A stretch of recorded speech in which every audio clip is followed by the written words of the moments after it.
Сәлеметсіздер ме? Бүгін жанрдың түрлеріне тоқталамын. Жанр өнердің барлық түрлерінде тарихи қалыптасқан іштей жіктелім жүйесі.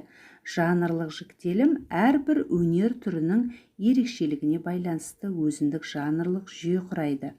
Мысалы, музыкада ән, күй, роман, симфония тағы да басқа. Бейнелеу өнерінде натюрморт, пейзаж, портрет сияқты жанрлар болса, әдебиетте айтыс, жыр, әңгіме, роман, эпопея тағы да басқа жанрлар бар екен.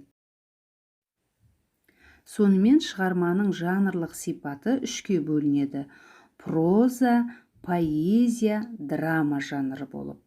Яғни поэзия ол лирика, романс, элегия, баллада. Лириканың өзін білеміз: махаббат лирикасы, философиялық, табиғат, көңіл күй лирикасы болып бөлінеді. Ал драмалық жанр бұл қойылымдар, драма, трагедия, комедия жанрлары жатады. Ал жинақы мәтіннің жанрлық түрлері: олар тезис, аннотация, презентация, конспект, кесте, схема, тезистік жоспар, ықшамдалынған мәтін. Жанр бұл тарихи құбылыс емес, типологиялық құбылысқа жатады. Олардың құрылысы мүлдем басқаша болғанымен, нақты жанр туындысы болады. Роман, комедия, элегиялардың жанрлық ортақтығы неде? Оны шығарманың өн бойынан іздеген дұрыс болар деп ойлаймыз.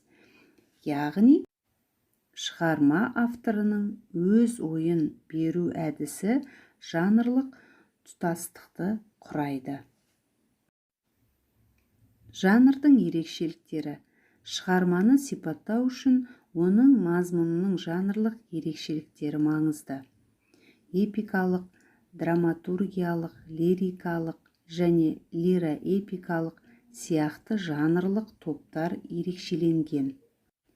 Осындай топтардың әрқайсысының шегінде шығарманың әдеби тегі, өзіндік және прозалық формасы және соңғысы өзінің көлемі бойынша ажыратыла алады. Көне әдебиеттің жанрлық жүйесі күрделілігімен және көп тармақтылығымен ерекшеленеді. Көңіл қойып тыңдағандарыңызға рахмет.